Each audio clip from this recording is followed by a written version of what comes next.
The spiny forest is like a desert. It rarely rains, so water and food is very hard to find. Here, nearly all the plants are covered with ferocious spines. His mother searches the treetops for the youngest leaves. They provide the only food and water to sustain the family.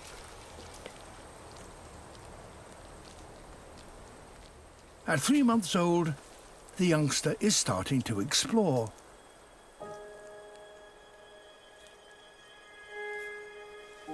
All too soon, he will have to fend for himself up here.